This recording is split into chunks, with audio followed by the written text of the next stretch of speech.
Hello students, कैसे आप सभी लोग। होप आप सभी लोग अच्छे होंगे। इस वीडियो में बेसिकली हम कवर करने जा रहे हैं क्लास 10 का पहला chapter, that is chemical reaction and equation. और इस चैप्टर में हम समझेंगे रिएक्शंस के बारे में और इक्वेशंस के बारे में। बेसिकली अपनी वीडियोस के बारे में बता दूं कि मैं जो आपको वीडियोस प्रोवाइड करने वाली हूँ उसमें मैं आपको क्लास 10th के चैप्टर्स यहाँ पर क्लियर करूँगी। और हमारी कोशिश ये रहेगी कि हम साथ के साथ उन टॉपिक्स को क्लियर करें। हम वीडियो को शॉर्ट रखेंगे और साथ साथ उन्हीं टॉपिक्स को यहाँ पर लर्न भी करेंगे, ठीक है। क्योंकि ऐसा होता है, हम वीडियोस देखते चले जाते हैं और हम याद नहीं कर पाते, हम लर्न नहीं कर पाते, हम रिवाइज नहीं कर पाते। तो हमारी कोशिश ये रहेगी कि हम अगर वीडियो ये वाली आप देख रहे हैं तो आपको साथ के साथ वो टॉपिक कंप्लीट याद हो जाए, ठीक है, दिमाग में बैठ जाए एकदम। ये वीडियो उन सभी बच्चों के लिए बहुत ज़रूरी है और बहुत बेनिफिशियल है जो एस्पायरेंट्स हैं, जो किसी भी कॉम्पिटिटिव एग्ज़ाम की तैयारी कर रहे हैं, या ऐसे स्टूडेंट्स जो क्लास 10th की प्रिपरेशन कर रहे हैं और उन्हें एनसीईआरटी को लाइन टू लाइन समझना है, ठीक है। तो उनके लिए बहुत बेनिफिशियल रहने वाली है, तो बहुत ध्यान से समझिएगा। और इसी के साथ साथ मैं आपको नोट्स भी प्रोवाइड करूँगी और साथ साथ हम क्वेश्चन प्रैक्टिस भी करेंगे। क्लियर है? चलिए शुरू करते हैं पहला chapter, that is chemical reaction and equation, ठीक है। इसमें बोला गया है, consider the following situation of daily life and think what happens when. आपने समझना है, यहाँ पर कुछ डेली लाइफ की सिचुएशन दे रखी हैं और बताना है कि क्या होता है जब milk is left at room temperature during summer. मतलब अगर दूध को बाहर गर्मियों के टाइम पे आप रूम टेम्परेचर पे छोड़ दो, ठीक है, तो क्या होगा। An iron tawa pan nail is left expose to humid atmosphere. कोई भी आयरन तवा हो, पैन हो या नेल हो, उसे आप किसी भी ह्यूमिड एटमॉस्फेयर, मतलब उमस जैसा मौसम होता है ना, उसमें अगर आप इसे बाहर छोड़ दो तो क्या होगा। Grapes gate fermented. ग्रेप्स जो है फर्मेंट हो जाए। फूड इज़ कुक्ड, खाना पक जाए, ठीक है। Food gets digested in our body. Food जो है हमारी बॉडी में डाइजेस्ट हो जाए तो क्या होगा। और साथ साथ व्हेन वी रिस्पायर, और जब हम सांस लेते हैं तब क्या होता है, ठीक है। बेसिकली ये कुछ डेली लाइफ सिचुएशंस हैं, इनके बारे में हमें सोचने के लिए बोला गया है यहाँ पर। In all the above situations the nature and the identity of the initial substance have somewhat change. तो ये जितनी भी सिचुएशंस बताई गई, इसमें आपने देखा होगा कि कहीं ना कहीं जो नेचर और आइडेंटिटी है इनिशियल सब्सटेंस की, वो चेंज हो जाती है। कैसे, देखो, सबसे पहला ही एग्जांपल ले लेंगे, जैसे कि इसमें बताया गया है, milk is left at room temperature during summer. मतलब जब गर्मियों में आप बाहर दूध छोड़ देते हैं तो दूध जो है वो खट्टा हो जाता है, एक तरीके से फट जाता है, ठीक है। तो उसमें हुआ क्या, जो हमारा इनिशियल सब्सटेंस था उसका नेचर और आइडेंटिटी, मतलब मिल्क जो था वो, उसकी नेचर और उसकी आइडेंटिटी चेंज हो गई। मिल्क मिल्क बचा ही नहीं, अब वो दूध बचा थोड़ा ही है, एक तरीके से दूध फट चुका है, दूध दूध ही नहीं रहा, उसका नेचर चेंज हो गया। हल्का मीठा होता है टेस्ट में, अब वो खट्टा हो गया एक तरीके से, ठीक है, दूध फट गया एक तरीके से, कड़वा टेस्ट है। तो यहाँ पर उसका नेचर और आइडेंटिटी दोनों चेंज हो गई। We have already learn about physical chemical changes of matter in our previous classes. हमने इनके बारे में भी बहुत पहले पढ़ा है, जो फिजिकल केमिकल चेंजेस होते हैं हमारे, जो प्रीवियस क्लासेस में हमने समझे हैं इनके बारे में, 6, 7, 8 के अंदर। We can say that a chemical reaction has taken place. जब भी केमिकल चेंज हो रहा होता है, ठीक है, तो वहाँ पर हम कह सकते हैं कि ये केमिकल रिएक्शन हो रही होगी। क्लियर है इस बात को, वहाँ पर एक केमिकल रिएक्शन हो रही होगी। You may perhaps be wondering as to what is actually made by chemical reaction. अब आप सोच रहे होंगे केमिकल रिएक्शन होती क्या है, हमें कैसे पता लगेगा कि केमिकल रिएक्शन हो रही है। तो उनके क्वेश्चंस के आंसर हम यहाँ पर आगे एक्टिविटीज से समझने वाले हैं। क्लियर है। तो सबसे पहली एक्टिविटी यहाँ पर दी गई है। तो सबसे पहली एक्टिविटी को हम यहाँ पे समझते हैं। इस एक्टिविटी में बेसिकली दिया क्या गया है, एक मैग्नीशियम रिबन दिया गया है, 3 से 4 सेंटीमीटर लॉन्ग आपने ले लेना है और उसे रब कर लेना है सैंड पेपर से, ठीक है। उसके बाद आपने टोंग्स की मदद से उसे पकड़ना है और उसे एक स्प्रिंट लैंप या बर्नर के आगे ले जाकर उसे बर्न कर देना है। और उसकी जो ऐश होगी उसे कलेक्ट कर लेना है एक वॉच ग्लास के अंदर, जैसे कि यहाँ पर दिखाया गया है, ठीक है। अब होगा क्या, burning the magnesium ribbon keeping it away, और अपनी आंखों से दूर रखना है। अब आपने क्या ऑब्जर्व करना है, ऑब्जर्व क्या करोगे आप, जब उसे जलाया जाएगा ना मैग्नीशियम रिबन को एयर की प्रेजेंस में, तो मैग्नीशियम ऑक्साइड जो है यहाँ पर इस वॉच ग्लास के अंदर कलेक्ट हो जाएगा, ठीक है। इस एक्टिविटी से सिर्फ हमें ये पता लगेगा कि जब मैग्नीशियम रिबन को हम ऑक्सीजन की प्रेजेंस में, मतलब एयर में, हम उसे बर्न करते हैं ना, तो हमारे पास क्या निकल कर आता है, मैग्नीशियम ऑक्साइड। तो यही एक रिएक्शन बन जाती है जिसे आगे हम डिस्कस करने वाले हैं। तो ओवरऑल इस पेज में ऐसा कुछ नहीं था, सिर्फ एक ये मेन इंपॉर्टेंट जो चीज़ है ना, वो ये आपको समझनी है, ये वाली एक्टिविटी। जब हम मैग्नीशियम रिबन को एयर की प्रेजेंस में यहाँ पर इसे रब करते हैं तो होता क्या है, मैग्नीशियम ऑक्साइड बन जाता है। क्लियर? ओके। नेक्स्ट देखिए और क्या बताया गया है। You must have observe that magnesium ribbon Burns with a dazzling white flame and changes into a white powder. This powder is magnesium oxide. It is formed due to the reaction between magnesium and oxygen present in the air. जो पहली activity हमने पढ़ी थी ना 1.1, उसी की यहाँ पर डिस्क्राइब किया गया है। बहुत इंपॉर्टेंट लाइंस बोली गई हैं इसके अंदर, समझना बहुत ध्यान से। मैग्नीशियम रिबन को जब हम जलाते हैं, बर्न करते हैं, तो होता क्या है, एक डेजलिंग वाइट फ्लेम निकल कर आती है। कैसी? डेजलिंग, एकदम चमकती सी सफ़ेद सी उसमें से फ्लेम निकलती है। And changes into a white powder, और वो किस में बदल जाता है? वाइट पाउडर में। और यही जो वाइट पाउडर है ये मैग्नीशियम ऑक्साइड कहलाता है। क्या कहलाता है? Magnesium oxide.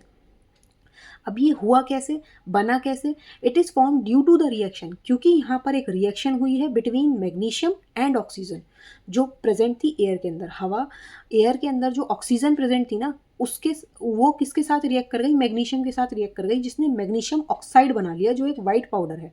और ये बना किसके साथ? एक वाइट डेजलिंग फ्लेम निकली थी इसके अंदर। क्लियर हो गया?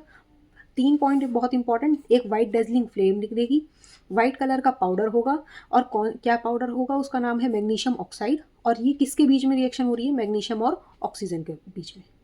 ये थी हमारी छोटी सी एक्टिविटी, दैट इज एक्टिविटी 1.1। बहुत छोटी सी है लेकिन बहुत इंपॉर्टेंट है। क्वेश्चन 1 नंबर का बनता ज़रूर है इसमें से कहीं ना कहीं। तो नेक्स्ट एक्टिविटी की बात कर लेते हैं अब, एक्टिविटी 1.2। इसे समझ लेते हैं, इसमें क्या बोला गया है। Take lead nitrate solution in a test tube, add potassium iodide solution to this and what do you observe. देखो इसमें क्या करना है, एक लेड नाइट्रेट सॉल्यूशन लेना है, ठीक है, एक टेस्ट ट्यूब के अंदर, और उसके अंदर ही आपने पोटेशियम आयोडाइड सॉल्यूशन उसके अंदर ऐड कर देना है, और देखना है कि होगा क्या। सो बेसिकली इसका जो रिस्पॉन्स निकल कर आएगा, जो ऑब्जर्वेशन हमें मिलेगी, वो ये होगी कि हमें एक लेड आयोडाइड और पोटेशियम नाइट्रेट मिल जाएगा। ठीक है, लेड आयोडाइड और पोटेशियम नाइट्रेट। जो ये लेड आयोडाइड होगा ना, ये येलो कलर का सब्सटेंस बनकर निकल कर आएगा। ठीक है, तो यहाँ पर भी एक तरीके की रिएक्शन हो रही है, जिसमें जो सब्सटेंस बन रहा है वो येलो कलर का बनकर आ रहा है। ठीक है, उसका कलर चेंज होने लगेगा। नेक्स्ट, अब आगे बात करते हैं एक्टिविटी 1.3 में। एक्टिविटी 1.3 क्या कहती है। Take a few zinc granules in a conical flask और अ टेस्ट ट्यूब। आपने जिंक ग्रेन्यूल्स ले लेने छोटे छोटे, किसी भी फ्लास्क या फिर टेस्ट ट्यूब के अंदर। उसके अंदर आपको डाइल्यूट HCl या सल्फ्यूरिक एसिड डाल देना है उसके अंदर। उसके साथ साथ आपको अब देखना है कि उस जिंक ग्रेन्यूल्स के आसपास कुछ हो रहा है, कुछ देखने के लिए मिल रहा है आपको। क्या कोई चेंज है उसके अंदर? Is there any change in the temperature? इसके टेम्परेचर में कोई चेंज आ रहा है क्या? तो बेसिकली यहाँ पर होगा क्या, जब जिंक के ग्रेन्यूल्स को आप H2SO4 मतलब हाइड्रोक्लोरिक सल्फ्यूरिक एसिड के साथ, सल्फ्यूरिक एसिड के साथ आप रिएक्ट कराएंगे। सो बेसिकली आपको देखने के लिए क्या मिलेगा। सो इसमें बेसिकली जो रिएक्शन है वो क्या बताती है, जब आप जिंक ग्रेन्यूल्स को सल्फ्यूरिक एसिड के साथ रिएक्ट कराते हैं तो ZnSO4 प्लस H2 गैस निकलने के लिए देखने के लिए मिलती है यहाँ पर। जब H2 गैस निकलती है ना, तो इसका मतलब टेम्परेचर बढ़ चुका है यहाँ पे। ठीक है, टेम्परेचर बढ़ा है, यहाँ पर H2 गैस निकल रही है। ठीक है, अब यहाँ पर हमने देखने के लिए मिला, देखो, from the above 3 activities we can say that the following observation help us to determine when a chemical reaction whether a chemical reaction has taken place. देखो, इन सब चीज़ों से हमें पता लगता है कि क्या कोई रिएक्शन हुई है या नहीं है। कि या तो उसकी स्टेट चेंज हो जाएगी, ठीक है, या उसका कलर चेंज हो जाएगा, या उसका अंदर से कोई गैस निकल कर आएगी, या साथ में हम कह सकते हैं कोई टेम्परेचर में चेंज आएगा। तो ये 4 ऐसी प्रॉपर्टीज़ हैं जो हमें ये शो करती हैं कि कोई भी केमिकल रिएक्शन हुई है। ठीक है, किसी भी केमिकल रिएक्शन की प्रेजेंस को ये 4 जो चेंजेस हैं ये हमें बताते हैं। तो बहुत इंपॉर्टेंट लाइन्स हैं ये, इन्हें ध्यान रखिएगा। स्टेट में चेंज होना, कलर में चेंज होना, गैस का इवोल्यूशन होना, या हम कह सकते हैं टेम्परेचर का चेंज होना। As we observe the changes around us we can say that there is a large variety of chemical reaction taken place around us। अब देखो, हमने बहुत सारे चेंजेस हमारे आसपास हो रहे हैं, है ना, तो इसका मतलब बहुत सारी रिएक्शंस हो रही हैं। तो अभी इसी बारे में हम यहाँ पर समझने वाले हैं, केमिकल रिएक्शंस और उनके सिंबॉलिक रिप्रेजेंटेशन के बारे में। सो बेसिकली अभी तक हमने 3 एक्टिविटीज़ समझी हैं, मैग्नीशियम की, लेड की, और साथ साथ जिंक की। इन सभी के थ्रू हमने ये समझा कि जो रिएक्शंस हो रही होती हैं उनके अंदर कहीं ना कोई चेंज हो रहा होता है। वो 4 तरह के चेंजेस थे, कौन कौन से? या तो स्टेट में चेंज होना, या कलर में चेंज होना, या गैस में का इवोल्यूशन हो जाना, या टेम्परेचर का चेंज होना। क्लियर हो गया यहाँ तक?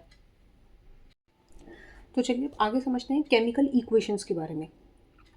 Activity 1.1 can be described as when a magnesium ribbon is burned in oxygen, it gets converted to a magnesium oxide. देखो एक्टिविटी 1.1 में हमने यही पढ़ा था कि मैग्नीशियम रिबन को हम बर्न कर रहे हैं ऑक्सीजन के अंदर, तो साथ साथ होता क्या है उससे मैग्नीशियम ऑक्साइड बनने लगती है. This description chemical reaction in a sentence form is quite long. अब देखो हमने केमिकल रिएक्शन को पूरा एक डिस्क्राइब करके लिख रखा है यहाँ पे, जो एक बहुत लंबा प्रोसेस है, बहुत लंबा लाइन लिखी हुई है. It can be written in shorter form में भी हम लिख सकते हैं इसे. ठीक है. The simplest way to do this is to write in the word in the form of word equation की फॉर्म में आप लिख दो. जैसे कि वर्ड इक्वेशन कैसे दिखा रखे हैं यहाँ पे, मैग्नीशियम प्लस ऑक्सीजन, ये दोनों रिएक्टेंट्स हैं जो एक साथ एक दूसरे के साथ रिएक्ट कर रहे होंगे, उन्हें रिएक्टेंट्स बोला जाएगा. और जो उनसे निकल कर आ रहा होगा, मतलब जो प्रोडक्ट बन रहा है, उसे यहाँ पर प्रोडक्ट बोलते हैं. दैट इज मैग्नीशियम ऑक्साइड, ये यहाँ पर एक प्रोडक्ट है. क्लियर है. अब the substances that undergo chemical change in the reaction 1, magnesium and oxygen are the reactants. वही बात बोली गई है, ये दोनों रिएक्टेंट्स हैं. और जो नया सब्सटेंस बना है मैग्नीशियम ऑक्साइड, वो यहाँ पर एज अ प्रोडक्ट काम कर रहा है इस पूरी रिएक्शन के अंदर. क्लियर है. A word equation shows the change of reactants to products through the arrow place between them. हम यहाँ पर इन दोनों के बीच में एक एरो दिखाते हैं, जिससे कि रिएक्टेंट्स जो है प्रोडक्ट्स में चेंज हो रहा है इसके through.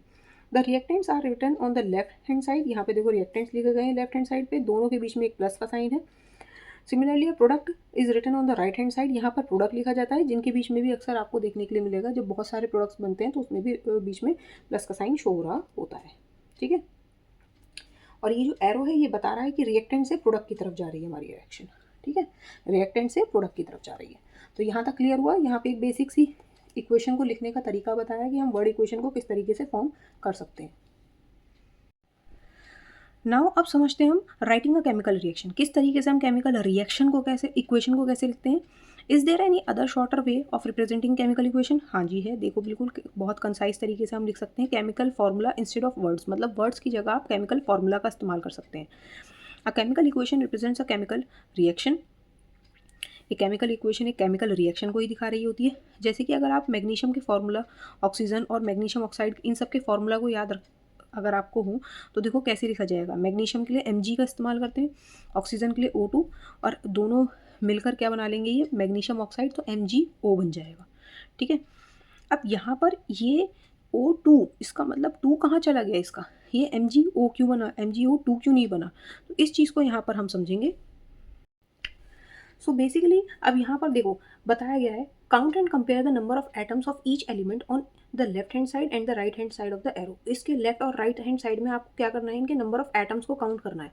Is the number of atoms of each element the same on both the sides. क्या दोनों साइड में अगर हम नंबर ऑफ एटम्स को काउंट कर रहे हैं तो क्या वो सेम है.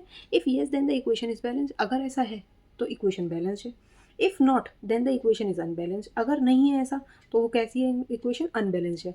Because the mass is not the same on both the sides of the equation. मतलब अगर ऐसा नहीं है, अनबैलेंस कंडीशन है. अनबैलेंस कंडीशन का मतलब है यहाँ पर दोनों साइड में मास जो है सेम नहीं है. मास तो को पता होना चाहिए, किसी भी केमिकल रिएक्शन में मास जो है वो इक्वल रहता है, सेम रहता है. ठीक है. Such a chemical reaction is a skeletal chemical reaction equation for a reaction. अगर इस तरीके की अगर कोई इक्वेशन बन रही है, इसे हम स्केलेटल केमिकल इक्वेशन कहते हैं. स्केलेटल केमिकल इक्वेशन एक शब्द बन जाएगा. देखो आराम से क्वेश्चन पूछ लिया जाएगा, भाई स्केलेटल केमिकल इक्वेशन क्या है. ऐसी इक्वेशन जिसका जो मास है जो बैलेंस नहीं है. ठीक है. मास यहाँ सेम नहीं है, इसके नंबर ऑफ एटम्स यहाँ सेम नहीं है. ठीक है. इक्वेशन 1.2 एक स्केलेटल केमिकल इक्वेशन है for the burning of magnesium in air. यहाँ पर ये समझ में आ गया ये कैसी इक्वेशन शो कर रखी है, स्केलेटल केमिकल इक्वेशन, क्योंकि यहाँ पर इसका मास जो है वो बैलेंस नहीं है, इसके नंबर ऑफ एटम्स जो है वो यहाँ पर वो भी सेम नहीं है दोनों साइड में. ठीक है. अब नेक्स्ट आते हैं बैलेंस केमिकल इक्वेशन. ये तो हमने अनबैलेंस कंडीशंस को समझा, अनबैलेंस कंडीशन थी ना. अब हम बैलेंस करेंगे इस कंडीशन को, तो कैसे ये समझते हैं. तो देखो, recall the law of conservation of mass that you studied in class 9. mass can neither be created nor destroyed in a chemical reaction. देखो law of conservation of mass आपने क्लास 9 में समझा था, जिसका मतलब ये था कि मास को जो है ना तो हम क्रिएट कर सकते हैं ना ही डिस्ट्रॉय कर सकते हैं एक केमिकल रिएक्शन के अंदर. That is the total mass of the element present in the product of a chemical reaction has to be equal to the total mass of the element present in the reactant. जितना मतलब reactant में होना चाहिए उतना product में मास होना चाहिए, बराबर होना चाहिए, कोई कम न बढ़ती न ज़्यादा, कुछ नहीं होना चाहिए, बराबर होना चाहिए. In other words the number of atoms of each element remains the same before and after a chemical reaction. इसी को अगर हम दूसरे शब्दों में समझाएं तो वो कहता है कि नंबर ऑफ एटम्स जो है ना, जितने रिएक्टेंट में है उतने ही प्रोडक्ट में होने चाहिए, दोनों के सेम सेम होने चाहिए एक रिएक्शन के अंदर। Hence we need to balance a skeletal chemical equation. तो अब ये जो अनबैलेंस केमिकल इक्वेशन थी ना, स्केलेटल केमिकल इक्वेशन, इसको हमें बैलेंस करने की ज़रूरत है। ठीक है, is the chemical equation 1.2 balance, ये पूछा गया है कि क्या वो बैलेंस है, नहीं है तो करके दिखानी है, वो हम आगे अभी करके दिखाएंगे। Let us learn about balancing a chemical equation step by step. यहाँ पर हम स्टेप बाय स्टेप समझने वाले हैं किस तरीके से हम इसे बैलेंस कर सकते हैं। तो द वर्ड इक्वेशन थी 1.3, हमने यहाँ पर एक्टिविटी जो थी वो ले ली है। जिंक को सल्फ्यूरिक एसिड के साथ रिएक्ट कराया था, तो हमारे पास जिंक सल्फेट और हाइड्रोजन मिलकर आई थी। ठीक है, तो अब इस रिएक्शन को हमने यहाँ पे इक्वेशन को शो कर दिया। ठीक है, अब यहाँ पर क्या बताया गया है, देखो अगर हम लेफ़्ट और राइट साइड को कंपेयर करें तो जिंक के पास कितने नंबर ऑफ एटम्स हैं और यहाँ पर जिंक के पास कितने नंबर ऑफ एटम्स हैं, कितने हैं, 1 1, दोनों साइड 1 है, इसके पास भी 1 है, जिसके पास कुछ नहीं होता उसके पास 1 होता है, ध्यान रखना हमेशा। तो यहाँ पे कुछ नहीं शो हो रहा है, इसका मतलब 1 1 है इनके पास। हाइड्रोजन की बात करें तो देखो हाइड्रोजन के पास 2 एटम्स हैं यहाँ पर, और हाइड्रोजन के पास यहाँ पर भी 2 एटम्स हैं। ठीक है, तो 2 एटम्स हो गए रिएक्टेंट के बाद भी, प्रोडक्ट के बाद भी। सल्फर की बात करें तो सल्फर के पास यहाँ पर कुछ नहीं है, इसका मतलब 1 है, और यहाँ पर भी कुछ नहीं है, इसका मतलब 1 है। क्लियर। ऑक्सीजन की बात करें तो ऑक्सीजन के पास कितने हैं, यहाँ पे ऑक्सीजन के पास है 4, और यहाँ पर कितने हैं 4, तो इसका मतलब ये तो बैलेंस्ड है ना। जब नंबर ऑफ एटम्स दोनों जगह सेम है तो इसका मतलब ये एक बैलेंस केमिकल इक्वेशन है। As the number of each of the element is same on both the sides of the arrow, इसका मतलब ये क्या है, it is a balance chemical equation. Clear हो गई। तो ये एक बैलेंस केमिकल इक्वेशन इन्होंने शो करके दिखा दी आपको साथ के साथ। अब देखो यहाँ पर हम बैलेंसिंग समझने वाले हैं, बहुत स्टेप बाय स्टेप यहाँ पर समझेंगे, इतना लंबा चौड़ा फॉलो करने की ज़रूरत नहीं है। मैं लास्ट में आपको एक शॉर्ट ट्रिक बताऊंगी कि इस तरीके से आपको समझना है, किस तरीके से आपको बैलेंस करनी है, क्योंकि पेपर में हमें वही काम आने वाली है, इतना लंबे स्टेप्स की हमें रिक्वायरमेंट नहीं होगी। ठीक है, लेकिन उससे पहले आपको ये स्टेप समझने तो पड़ेंगे। ठीक है, बेसिक्स तो समझने पड़ेंगे। तो सबसे पहले शुरू करते हैं स्टेप नंबर 1 से। To balance a chemical equation, first draw boxes around each of the each formula, do not change anything inside the boxes while balancing. आपने यहाँ पे एक बॉक्स बना लेने, ज़रूरी नहीं है ऐसा, मतलब बस बताया गया है तो समझ लेते हैं। ठीक है, सिर्फ इन्होंने सभी एलिमेंट्स को अलग अलग कर लिया है। ठीक है, स्टेप सेकंड क्या है, list the number of atoms of each of different element present in the unbalance equation. अब यहाँ पर सभी के एलिमेंट्स के जो है ना नंबर ऑफ एटम्स लिख लीजिए, लेफ्ट साइड क्या है और राइट साइड क्या है। जैसे कि Fe मतलब आयरन, आयरन के यहाँ पे देखो 1 है, यहाँ कितने हैं 3 है, तो 1 और 3 हमने लिख दिया। हाइड्रोजन, हाइड्रोजन के यहाँ पे कितने हैं 2, यहाँ पे भी 2, तो इसका मतलब ये तो बैलेंस है, हाइड्रोजन तो बैलेंस है। ऑक्सीजन की बात करें तो यहाँ 1 है और यहाँ 4 है, तो 1 और 4 ये इसके नंबर ऑफ एटम्स हमने यहाँ लिख दिए। क्लियर। स्टेप नंबर 3 में क्या करना है, it is often convenient to start balancing with the compound that contains the maximum number of atoms. इसने ये बोला है कि भाई बैलेंस करने के लिए ना जिसके पास सबसे ज़्यादा नंबर ऑफ एटम्स है उसे पकड़ लो। ठीक है ना, उससे शुरुआत करो। इट मे बी रिएक्टेंट और अ प्रोडक्ट, वो कुछ भी हो सकता है, रिएक्टेंट भी हो सकता है और प्रोडक्ट भी हो सकता है।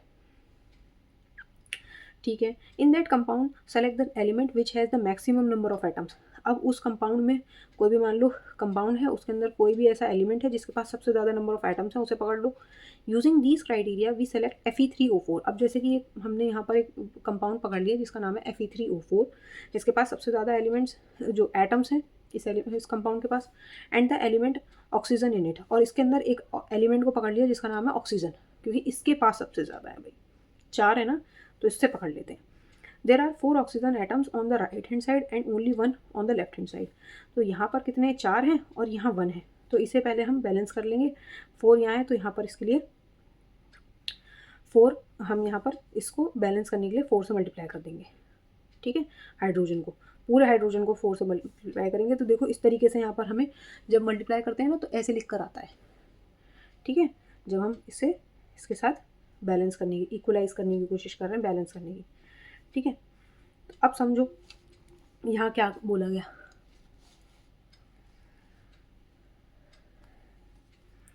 ठीक है, to equalise the number of atoms it must be remembered that we can not alter the formula of the compounds और elements involve in the reaction. For example, to balance oxygen atom we can put coefficient 4 as 4H2O and not H2O4। ऐसा नहीं देखो ऐसे नहीं लिखना है, हमेशा इसकी तरह यहाँ पर एक कोफिशिएंट पुट किया जाएगा, ना कि इस तरीके से ऑक्सीजन के अंदर ही 4 बढ़ाना नहीं है इसमें। क्लियर है ना। Now the partly balance equation, अब ये आधी जो बैलेंस इक्वेशन है वो इस तरीके से आपको देखने के लिए मिल जाएगी। Fe तो हमने छेड़ा नहीं था, 4 यहाँ लगाया है H2O के अंदर, Fe3O4 और H2 एज इट इज़ हमने लिख दिया, ठीक है। स्टेप नंबर 4 क्या कहता है, Fe and H atoms are not still balanced. अब ये भी तो बैलेंस है ही नहीं अभी, ना तो आयरन बैलेंस है ना हाइड्रोजन बैलेंस है। Pick any of these elements to proceed further, अब आगे फिर इनसे पकड़ लीजिए किसी को। Let us balance hydrogen atom in the partly balance, अब हम यहाँ पे क्या करने वाले हैं, हाइड्रोजन एटम को पकड़ने वाले हैं, इसको बैलेंस करेंगे। तो यहाँ पर देखिए हाइड्रोजन की बात करें, अब इनिशियल केस में यहाँ वाले केस में क्या है, 4 टू द 8, हाइड्रोजन के पास 2 हैं और 4 टू द 8, इसका मतलब 8 एटम्स हैं यहाँ पे, और इसके पास 2 ही एटम्स हैं। तो इसका मतलब 2 एटम्स को हम 8 कैसे बना सकते हैं, मल्टीप्लाई करेंगे 4 से। तो इसका मतलब यहाँ पे भी हम एक कोएफिशिएंट पुट कर देंगे जिसका नाम है 4, तभी तो होगा 4 to the 8, 4 to the 8। Clear हुआ। नेक्स्ट अब क्या होना है, स्टेप नंबर 5 की बात समझते हैं। अब स्टेप नंबर 5 क्या कहता है, examine the above equation and pick up the third element which is not balanced. You find out that only one element is to be left to be balance and that is iron. अब देखो सब balance हो चुके हैं, सिर्फ एक बचा है, दैट इज़ आयरन बचा है, Fe बचा है। तो Fe को बैलेंस करने के लिए हमारे पास Fe एज इट इज़ था, ठीक है। अब Fe के अंदर हमने क्या किया कि हमने उसे देखा कि Fe के कितने एटम्स हैं दोनों साइड में। देखो अगर यहाँ वाली इक्वेशन को देखें तो Fe के पास यहाँ और यहाँ, इधर 1 है इधर 3 है, तो इसे 3 बनाने के लिए क्या करेंगे, 3 से मल्टीप्लाई कर देंगे, इसका मतलब 3 का कोएफिशिएंट यूज़ करेंगे हम। तो अगर 3 कोएफिशिएंट हम यूज़ करते हैं तो हमारी बैलेंस इक्वेशन कुछ इस तरीके से लगने लगेगी, जो हमारी इक्वेशन है वो कुछ इस तरीके से लगेगी, और यही हमारी एक बैलेंस केमिकल इक्वेशन कहलाएगी, ठीक है। अब चेक कर लेते हैं कि क्या हमारे सभी एलिमेंट्स के जो एटम्स हैं वो क्या बराबर हैं दोनों साइड पे, प्रोडक्ट और रिएक्टेंट साइड पे। देखो Fe के 3 एटम्स हैं और Fe के 3 एटम्स हैं, क्लियर है। हाइड्रोजन के 4 टू ज़ 8 एटम्स है, हाइड्रोजन के 4 टू ज़ 8 एटम्स है। ऑक्सीजन का सिंगल है नहीं, ऑक्सीजन के पास यहाँ 1 है, और इस ये 4 कोएफिशिएंट जो है वो इसका ही है, तो 4 1 ज़ा 4, तो 4 एटम्स यहाँ पर हैं और 4 एटम्स यहाँ पर हैं। तो इसका मतलब अब ये हमारी बैलेंस केमिकल इक्वेशन हो चुकी है। क्लियर हो गया है। स्टेप नंबर जो 7 है वो लास्ट में इसके बारे में बताया था। इस मेथड को हम हिट एंड ट्रायल मेथड भी बोलते हैं, ठीक है। पहले एक बात यहाँ पे मैं बता दे रही हूँ कि इस मेथड को हम हिट एंड ट्रायल मेथड भी बोलते हैं, जिसमें हम बेसिकली ट्राई करते रहते हैं कोएफिशिएंट्स का इस्तेमाल कर करके, और हमारे जो कोएफिशिएंट्स होने चाहिए वो मस्ट भी होल नंबर होना चाहिए, कोई हाफ, फ्रैक्शन, न्यूमेरिकल, इसमें कोई इंटीजर या कुछ भी इस तरीके का आप डेसिमल वैल्यू नहीं होनी चाहिए। क्लियर है ना। तो होल नंबर होना चाहिए और हिट एंड ट्रायल मेथड है ये। इसमें एक लास्ट स्टेप है, दैट इज़ स्टेप नंबर 7, जिसमें हमें सिंबल्स बताए गए उनकी फिजिकल स्टेट्स के बारे में। ये भी आपको मेंशन करने होते हैं, जैसे कि Fe मतलब आयरन जो है यहाँ पे सॉलिड फॉर्म में है, तो उसके लिए हमने S का इस्तेमाल करा है। H2O का मतलब है यहाँ पर क्या है, ये H2O का क्या मतलब है यहाँ पर, H2O के लिए कंफ्यूज हो गए ना। H2O का मतलब तो पानी होता है, और पानी तो उसका मतलब हमें एल लिक्विड से दिखाना चाहिए, बट यहाँ G क्यों दिखा रखा है, G यहाँ पर गैशियस का मतलब यहाँ पर हमने पानी को एज स्टीम फॉर्म में लिया गया है। देखो यहाँ पे बताया गया है कि G सिंबल जो है यहाँ पे पानी के लिए ही है, बट पानी को स्टीम फॉर्म में, गैशियस फॉर्म में लिया गया है, तो इसके लिए G लिखाया गया है। Fe3O4 फिर से सॉलिड बन गया हमारा, और H2 यहाँ पर H2 हाइड्रोजन जो है, हाइड्रोजन एक गैस का काम कर रही है यहाँ पे, तो G इज फॉर गैस। तो ये सारी जो सिंबल्स हैं हम इसका इस्तेमाल करते हैं, जैसे कि गैशियस के लिए G, लिक्विड के लिए L, एक्वस के लिए हमारे पास AQ, और सॉलिड स्टेट्स के लिए S, ठीक है। तो ये हमारे कुछ सिंबल्स हैं, वो हमें याद रखने हैं।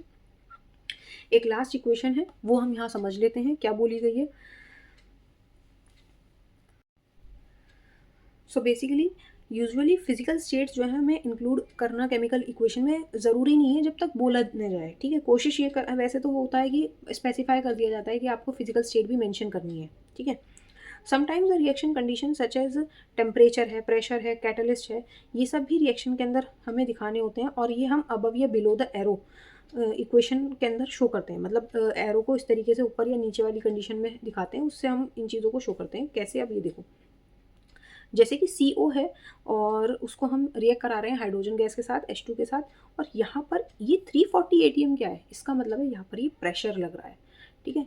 प्रेशर लग रहा है, और प्रेशर लगने से यहाँ पर CH3OH फॉर्म हो रही है, ऐसे ही CO2 है, उसको हम H2O के साथ रिएक्ट करा रहे हैं, और किसकी प्रेजेंस में, सनलाइट और क्लोरोफिल की प्रेजेंस में। तो उससे क्या, एरो के देखो ऊपर नीचे, इस एरो के ऊपर नीचे हमने चीज़ों का इस्तेमाल कर रहे हैं। एरो के ऊपर हमने प्रेशर लिख दिया, एरो के ऊपर हमने यहाँ पे सनलाइट और क्लोरोफिल भी हमने लिया है, तो क्लोरोफिल इसके नीचे लिख दिया है, और ग्लूकोज बन रहा है, O2 बन रहा है, और H2O बन रहा है। ठीक है, तो ये थी हमारी बैलेंसिंग के बारे में हमने समझा, और हमने इस जो हमने रिएक्शंस होती हैं उनके बारे में अभी हम नेक्स्ट वाली क्लास में समझेंगे कि टाइप्स ऑफ केमिकल रिएक्शंस, जो हमारा आगे का आने वाला इसका टॉपिक है, वो हम नेक्स्ट वीडियो में समझने वाले हैं। क्लियर है यहाँ तक? आई होप आपको क्लियर हुआ होगा। अब जो रह चुका है वो ये है कि मैं आपको बताऊँ ट्रिक, कि हम कैसे चुटकियों में बैलेंस कर सकते हैं इक्वेशन को। तो आइए समझते हैं फिर बैलेंसिंग की ट्रिक। तो एक छोटी सी इक्वेशन ले ली है यहाँ पे हमने लेड ऑक्साइड की, ठीक है, जिसे हम कार्बन के साथ रिएक्ट करा रहे हैं। तो बेसिकली ट्रिक ये है कि आपको सबसे पहले मेटल को बैलेंस करना होता है, फिर नॉन मेटल को, फिर हाइड्रोजन या ऑक्सीजन में से किसी को भी कर सकते हैं। बस इतनी सी ट्रिक है, इसमें कुछ नहीं करना। सबसे पहले मेटल को पकड़िए, फिर नॉन मेटल को पकड़िए, फिर हाइड्रोजन या ऑक्सीजन में से किसी को भी आप बैलेंस कर लें। तो सबसे पहले शुरू करते हैं, जैसे कि यहाँ पर देखो PbO है और C है, यहाँ पे 3 एलिमेंट्स दिए गए हैं। तो इसमें से मेटल को पकड़ना है, इसका मतलब PB को देखो कि इसके जो एटम्स हैं, क्या दोनों साइड सेम है, बैलेंस हैं। तो देखो यहाँ पर भी 1 है, यहाँ पर भी 1 है, बैलेंस है इसका मतलब। तो ये तो हमारा बैलेंस है, ठीक है। नॉन मेटल कार्बन को देखो कि कार्बन के यहाँ पर 1 है और यहाँ पर भी कार्बन का सिंगल है, ये भी बैलेंस है, ठीक है। हाइड्रोजन तो यहाँ है ही नहीं। ऑक्सीजन को देखो, यहाँ पर 1 है बट यहाँ पर 2 है, इसका मतलब यहाँ तो गड़बड़ है। अगर यहाँ 2 है तो यहाँ पर भी तो 2 होने चाहिए, तो 2 होने के लिए मतलब यहाँ पर 1 है, इसका मतलब 2 कोएफिशिएंट का इस्तेमाल करूँगी। अब जब हमने सबको बैलेंस कर लिया ना, तो एक बार रीचेक करो कि क्या कुछ बिगड़ा, या क्या कुछ हमने कुछ एक्स्ट्रा तो नहीं लगा दिया। तो फिर से मेटल को पकड़ते हैं, PB। अब PB के पास यहाँ पे 2 आ चुके हैं, 2 एक कोफिशिएंट बन चुका है, इसका मतलब 2 एटम्स आ चुके हैं। तो इसका मतलब यहाँ पे कितने हैं, 1, और इसको बैलेंस करने के लिए मुझे यहाँ पे भी 2 इस्तेमाल करना होगा, ठीक है। तो यहाँ पे भी PB के 2 हो गए, यहाँ पे भी PB के 2 हो गए, क्लियर है। नॉन मेटल को देखो, कार्बन का एक ही था, कार्बन का एक ही है, हाइड्रोजन है ही नहीं। ऑक्सीजन को देखो, ऑक्सीजन के कितने हैं यहाँ पे, 2 1 जा 2, इसका मतलब 2 हैं यहाँ पर एटम्स, और यहाँ पे तो 2 हैं ही। तो इसका मतलब अब ये जो है बैलेंस हो चुकी है, ठीक है। आप इसको फॉलो करोगे और बार बार उसे रिपीट करके देखोगे जब तक आपको श्योरिटी नहीं हो जाए कि हाँ भाई हमारी बैलेंस हो गई है या नहीं। तो एक छोटी सी ट्रिक थी, मेटल को करो, नॉन मेटल को करो, हाइड्रोजन या ऑक्सीजन में से किसी को देख लो लास्ट में। क्लियर हो गया? होप आप सभी को ये वीडियो समझ में आई हो, अच्छी लगी हो। इसमें हमने मोस्टली जो टॉपिक है हमने वो कवर किया है। लास्ट जो इसका बहुत बड़ा टॉपिक है और बहुत मेजर टॉपिक है, that is types of chemical reactions, वो हम नेक्स्ट वीडियो में कवर करेंगे, और उसमें भी हमने उसे भी पार्ट्स में कवर करेंगे। और हर एक जो उसका रिएक्शन है बहुत ही ज़रूरी है, तो ध्यान से समझेंगे हम आगे आने वाली वीडियो को। और उससे पहले ये सब जो है आप रिवाइज़ करो भी नहीं करो, एक बार सिर्फ देख लो इसे, ठीक है। कुछ भी नहीं है, हमने जो भी इसमें समझा है हमने सब कुछ पढ़ लिया है और सब हमारे दिमाग में बैठ चुका है। एक बैलेंसिंग है जो हमें समझनी होती है, और वो आपको अभी आ जाएगी धीरे धीरे, जैसे जैसे हम आगे रिएक्शंस को समझेंगे और पढ़ेंगे, ठीक है। तो हम साथ साथ उन्हें बैलेंस करते हुए चलेंगे। चलिए फिर मिलते हैं अपनी नेक्स्ट वीडियो में।